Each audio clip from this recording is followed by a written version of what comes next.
And welcome to this special edition of Global Insights on China's economy, a series of high-end interviews with movers and shakers, economists and industry watchers. I'm Li Xin in Beijing. Our guest today is Lionel Barber, an author, broadcaster and former editor-in-chief of the Financial Times.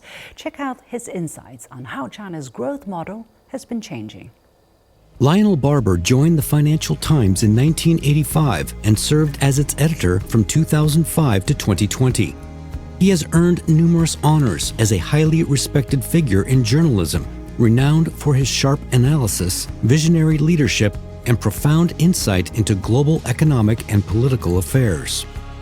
He has interviewed many of the world's leaders, including Russian President Vladimir Putin, former U.S. President Barack Obama, and former U.S. President Donald Trump. Having visited China since his teens, Lionel Barber has witnessed firsthand China's development model and the real-world changes on the ground. Let's talk about the Chinese economy. I'm sure you've been following the series of announcements and measures that China has rolled out. What do you think of, first of all, the state of the economy to start with, and secondly, the purpose and effectiveness of the measures? It's a big question, I know. Take it step by step. Well, let's not talk about the numbers at the beginning, because they're not always reliable. What we can talk about is what we absolutely know, which is an extraordinary success story of the Chinese economy over the last 20, 30 years. In the period of reform, in the period after joining the World Trade Organization, and the underlying strength of the economy. For example, in electric vehicles. But China right now has a problem in slow growth. The economy is maybe not moribund, but certainly it's not growing. It's probably not growing at 5%. And the problem is consumption. People are not buying enough goods and services. The second is that Chinese authorities correctly identified the real estate bubble, and they acted consciously to deal with it. But obviously this is taking a lot of time to work through the system. So these are the twin problems. There have been, as you say, I would not say a stimulation package, but a relief package for the Chinese economy. And that will have its effect, but more needs to be done. China is actually acknowledging the difficulties, the challenges that the economy is faced with. But China really talks about a transition towards high quality growth instead of the lower quality or higher quantity growth that has been the characteristics over the past 2-3 decades. Do you think this characterization correctly sums up the kind of period that China is going through?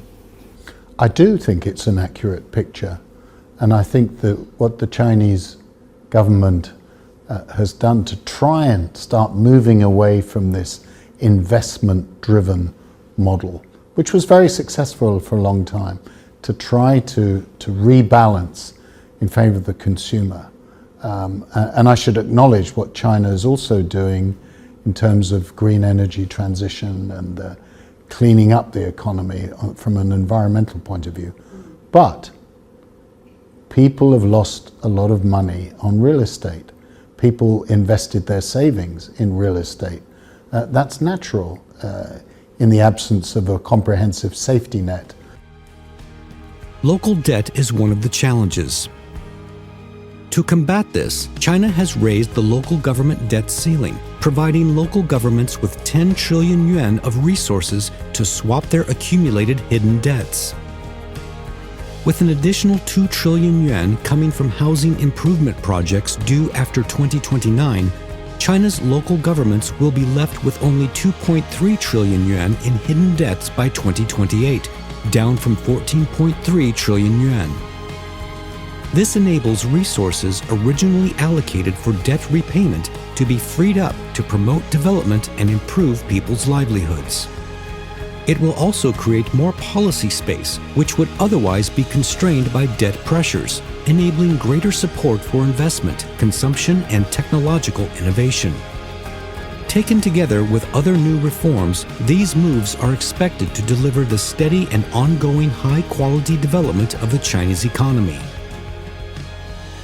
What do you think of the huge tax, the huge hidden debt relief package that the government wrote out? There is talk of 10 trillion yuan over the next 5 to 8 years.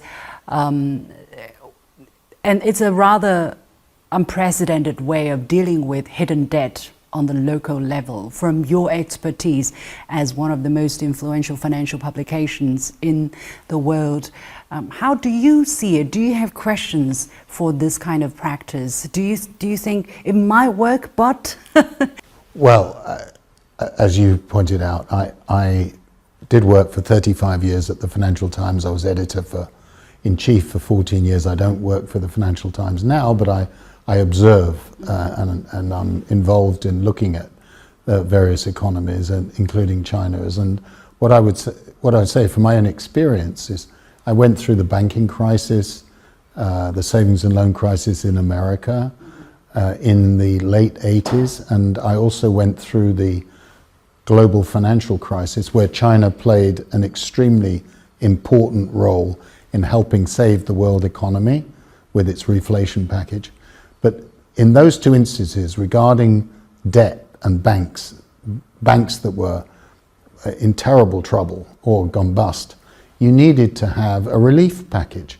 And that's what the Chinese authorities are doing. So I don't know the precise details, but the general principle I approve of. And if you're going to go, you either go, we say in America, you either go big or you go home.